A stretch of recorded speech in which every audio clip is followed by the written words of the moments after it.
My girlfriend's family talked trash about me and their language for 8 months. They had no idea I was fluent. I want to start by saying I am a patient person. I was raised to be respectful, to keep my mouth shut in situations where opening it would cause more problems than it solved, to extend grace to people who maybe hadn't extended it to me first. My mother instilled that in me from a young age, and I have carried it into my adult life, and it has served me well in almost every situation I have ever encountered. I say almost because there is one situation, one specific category of experience, that tested the absolute outer limit of my patience over the course of 8 months, until it finally snapped on a Sunday evening in November at a dinner table with 7 people staring at me waiting for me to react to an insult I was not supposed to understand. I understood every single word, but I am getting ahead of myself.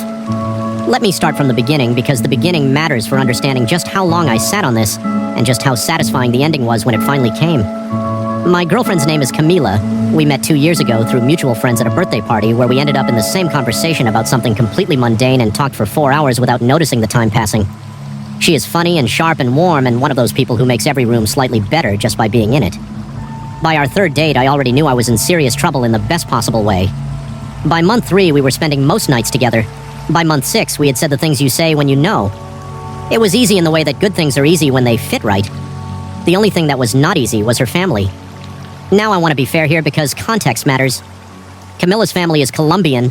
She was born in Bogota, came to the United States with her parents when she was 9 years old, and grew up in a household where Spanish was the primary language, Colombian culture was the backbone of everything, and family loyalty was not just a value but a way of life. Her parents, her 2 aunts, her uncle, her grandmother, who everyone called Abuela Rosa, they were all deeply close, deeply involved in each other's lives, and deeply skeptical of anyone new who entered the picture. Especially anyone dating one of their own. Especially anyone who, from the outside, didn't look like what they had imagined for Camila. I am not Colombian, I am not Latino. I am a black man from Atlanta whose family has been in Georgia for 4 generations, and whose cultural background has exactly 0 overlap with Camila's on paper. And from the very first time she brought me to a family dinner, I could feel the assessment happening in real time. The way her father shook my hand and held the shake a beat too long while he looked at me. The way her mother smiled with her mouth and not her eyes. The way her aunts exchanged a look across the table that said something I wasn't meant to read. I had been in rooms where I was being evaluated before. I knew what it felt like. I smiled and was polite and complimented the food and helped clear the table without being asked, and told myself first impressions take time to warm up, and gave everyone the benefit of the doubt. Here is the thing nobody in that family knew about me. The thing Camila knew but had apparently not mentioned, or mentioned and had not been taken seriously, or mentioned and been dismissed because nobody thought it was actually true at the level it was true. I speak Spanish, not textbook Spanish, not high school Spanish, not the kind of Spanish where you know how to order food and ask where the bathroom is. Fluent Spanish, conversational, cultural, idiomatic, regional, dialect-recognizing Spanish. I learned it because my grandmother's best friend of 40 years was a Puerto Rican woman named Doña Esperanza, who basically lived at our house when I was growing up, and because I was a curious kid who spent hours sitting at that woman's feet listening to her talk and asking her to teach me words. I continued it through high school and college because I genuinely loved the language. I studied abroad for a semester in Medellin, Colombia, of all places, which meant I had specific exposure to Colombian Spanish, the rhythm of it, the slang, the particular way people from Bogota speak versus people from the coast. I wasn't just Spanish fluent, I was Colombian Spanish fluent. I understood the specific dialect of the exact family I was sitting across from at dinner, but I looked like someone who wouldn't be, and that assumption was the most expensive mistake they ever made. The first dinner I attended, maybe 6 weeks into my relationship with Camila, was a Sunday lunch at her parents' house. Her mother made bandeja paisa from scratch, which is a full Colombian spread. Rice, beans, chicharrón, chorizo, and arepa, the works, and the table was loud and warm and full of overlapping conversations the way big family meals always are. I sat next to Camila and across from her Aunt Patricia and her Uncle Diego, and I smiled and nodded and engaged in the English portions of conversation and quietly, without drawing any attention to it, listened to everything happening in Spanish around me with complete comprehension. Within the first hour I had learned the following things. Her mother thought I seemed nice enough, but was worried I wasn't serious, that I was the kind of man who dated casually and would break Camila's heart inside of a year. Her Aunt Patricia thought I was attractive, but said, and I am translating this precisely, that she couldn't understand what Camila was thinking bringing home someone so different from what their family was used to. Her Uncle Diego said at least he seemed respectful. Her father said nothing out loud, but when her mother asked him in Spanish what he thought of me, he made a sound that in any language means I am reserving judgment, but not optimistically. I sat at that table and ate the best bandeja paisa I had ever had in my life, and smiled and said nothing. The second dinner was at Aunt Patricia's apartment about 3 weeks later. Smaller gathering, more intimate, which somehow made the commentary worse because people felt more comfortable. Patricia told her sister, Camilla's mother, that she had looked me up on social media and didn't understand what I did for work and whether I made enough money to take care of Camilla properly. Camilla's mother said she had the same concern. They discussed my apartment, which Camilla had apparently described to them, and whether the neighborhood it was in was good enough. They talked about a man Camilla had dated 2 years before me, a Colombian guy from a family they knew, and how much easier that had been even though that relationship had ended badly. Patricia said at least with someone like that there was a common understanding, a shared foundation. She didn't say what she thought the alternative was, but the implication sat in the air over the arroz con pollo like smoke. I helped Patricia clean up after dinner without being asked. She thanked me in English and said I was very well-mannered. I said thank you in English and smiled and went back to the living room and sat next to Camilla and held her hand. I want to pause here and explain why I didn't say anything. Not that night, not after the first dinner, not for the months that followed. The answer is complicated, and I have thought about it a lot. Part of it was strategic. I knew that revealing I had understood everything would cause an explosion, and I wasn't sure the relationship was at a place yet where it could survive that explosion. Part of it was genuinely wanting to give the family time to come around on their own, to let them see through my actual presence and behavior that their assumptions were wrong without me having to call them out on having the assumptions in the first place. Part of it was protecting Camilla, who was caught in the middle of something she didn't fully know the extent of and who was working hard to build a bridge between me and her family without knowing the bridge was being undermined every time she left the room or the conversation switched languages. And part of it, I will be honest, was that I was collecting information. I was listening. Every dinner, every gathering, every casual comment tossed across a table in Spanish that was never meant to reach me, I was filing it away. Not out of malice, not because I was planning some elaborate revenge, but because I am the kind of person who needs to fully understand a situation before I respond to it, and I had not yet fully understood this one. The months continued, the dinners continued. Camilla's family warmed to me in the surface ways. They greeted me with hugs instead of handshakes. They saved me food. Her grandmother, Abuela Rosa, started making sure the arepa closest to the end of the pan was saved for me because she noticed I liked the crispy ones. In English, in the space where they knew I was receiving information, they were kind. Genuinely kind, a lot of the time. Diego told me once that I reminded him of a good friend of his, and he meant it warmly, and I received it warmly. Camilla's father taught me how he liked his coffee made and let me make it on Sunday mornings, which in that house is the equivalent of being given a key. But in Spanish, when the conversation flowed naturally and I was presumed to be floating on the outside of it, the commentary continued. It evolved as they got to know me better.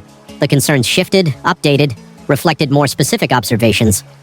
At one dinner in month 4, Camilla's mother expressed worry that I wasn't close enough to my own family, that a man who didn't prioritize family the way they did would never fit into theirs.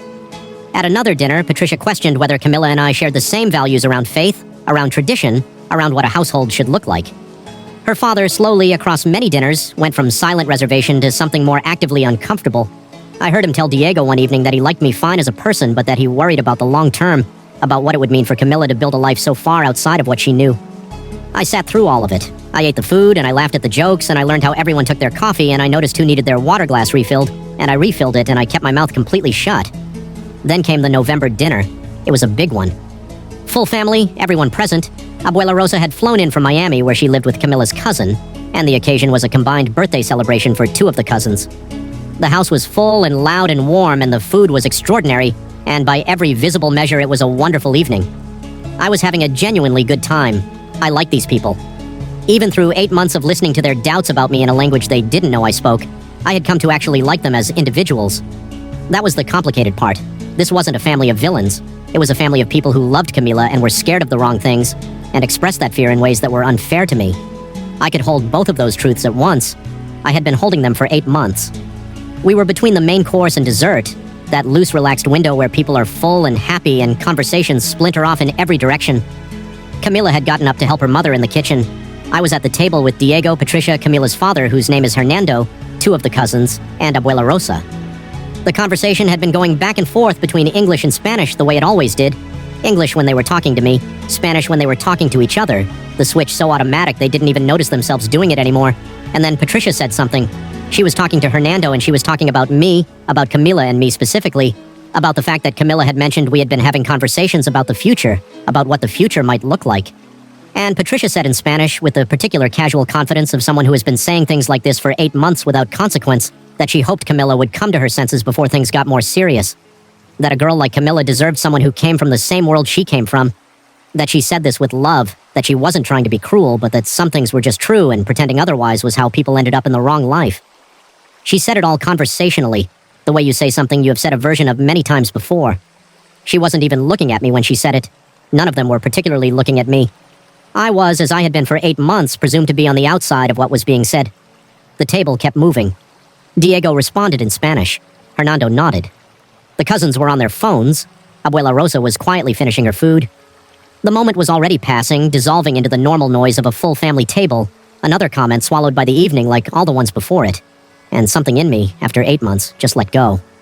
I didn't raise my voice, I didn't make a scene, I didn't flip a table or deliver a speech or list every single thing I had heard over the course of 8 months to a room full of suddenly horrified people.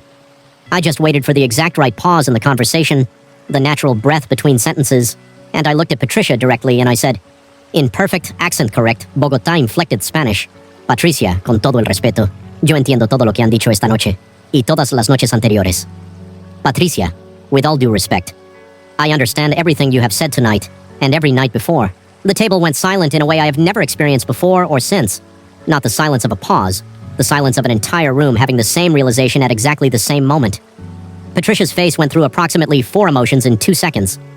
Diego put his fork down. Hernando looked at me with an expression I had never seen on his face before. Not anger, not embarrassment. Something more like a man suddenly seeing a picture that had been hanging crooked in his house for months and only just noticing. Abuela Rosa looked at me and then looked at Patricia and then looked back down at her plate. One of the cousins said, "Oh my God," in English under his breath. Camila appeared in the kitchen doorway. She had heard the silence from the other room the way you hear a silence that is louder than noise. She looked at me. She looked at her aunt. She said, "What happened?" Nobody answered immediately. I looked at Camilla and I said in English calmly that everything was fine, that we were just having a conversation. And then I looked back at Patricia and I waited. What followed was not a screaming match. It was not a dramatic exit. It was something much more uncomfortable than either of those things. It was a long, painful, honest conversation that started at that table and moved to the living room and lasted almost 2 hours and involved every adult in that house, including Camilla's mother, who came out of the kitchen and sat down and listened and at several points had to look at the floor. I said everything I had heard, not to wound anyone, not to humiliate, but because the only way through it was through it, and 8 months of patience had earned me the right to finally speak plainly. I told them what I had understood from the very first dinner. I told them what the concerns were that they had expressed in Spanish thinking I couldn't follow. I told them that I had spent 8 months showing up anyway, helping clear the table anyway, learning how everyone took their coffee anyway, because I loved Camila and I respected their family and I wanted to be someone they could actually trust with her, and that I had hoped my actions would eventually speak louder than their assumptions. I told them I was still there. That was the thing I kept coming back to. After everything I had heard, I was still sitting at their table. That had to mean something. Hernando was the first one to speak after I finished. He was quiet for a long moment, and then he said in Spanish slowly that he owed me an apology. He said it in Spanish, I think, deliberately, like he was acknowledging that I lived in that language too and that pretending otherwise was finished. He said he had allowed his fears to make him unfair to me, and that unfair was not something he wanted to be. He said it simply and without excess, and I believed him. Patricia apologized too. Hers was harder for her, I could see that, and I respected that she did it anyway. She said she had told herself she was protecting Camilla, but that protecting someone and controlling their life could look similar from the inside, and she had confused the two. I didn't fully agree with everything she said, but I accepted the apology in the spirit it was given. Camilla cried. Not from sadness exactly. It was more complicated than sadness. She told me later that night that she had known her family had reservations but had not known the extent of what was being said in Spanish, and that finding out I had been carrying that alone for 8 months without telling her made her feel a lot of things she was still sorting through. We talked about it for a long time. We are still talking about it in the way that things which matter take time to fully process. But here is where things stand now. 8 months after that dinner, Camilla's father and I have a real relationship, not a surface one.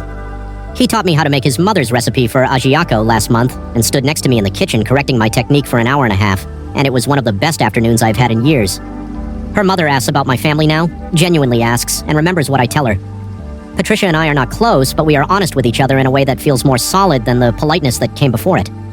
Abuela Rosa, who never said anything unkind about me in any language across all those months as far as I could hear, pulled me aside at the next family dinner after the November one and held my face in both her hands and said in Spanish that I was a good man and that she had known it from the beginning. I told her in Spanish that her opinion meant everything to me. She laughed and went back to her food.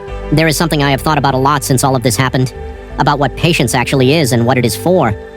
I used to think patience was passive, that it was just waiting, just absorbing, just letting time pass until things resolve themselves. What I learned across those 8 months is that real patience is active. It is a decision you make over and over again in real time against the pull of a very understandable instinct to react. It is choosing, every single dinner, every single comment you are not supposed to understand, to stay in the room and keep showing up and trust that the version of yourself you are presenting consistently is stronger than the assumption you are fighting against. It cost me something to be that patient. I won't pretend it didn't. There were drives home from those dinners where I sat in the car outside my apartment for 20 minutes just processing. There were nights I asked myself whether I was being resilient or whether I was being a pushover and whether there was actually a difference. There were moments I almost said something. Many moments. The November dinner was not the first time I reached the edge. It was just the first time I went over it. But I am glad I waited as long as I did. Not because the things that were said deserved patience, but because the way it ended, with honesty instead of explosion, with a real conversation instead of a real war, built something that I don't think could have been built any other way. The foundation Camilla's family and I are standing on now is made of something true. They know who I am. I know who they are. Nobody is performing anymore in any language. And every time I sit at that table now in the noise and warmth of a family that is starting to feel like mine too, I think about the first dinner. About the bandeja paisa and the handshake held a beat too long, and the look exchanged across the table that I was not supposed to read. About how far we all are from that moment now. About how the distance between where we started and where we are was built one quiet Sunday at a time by a man who understood every word and chose for a very long time to say none of them. Until he did, and it changed everything.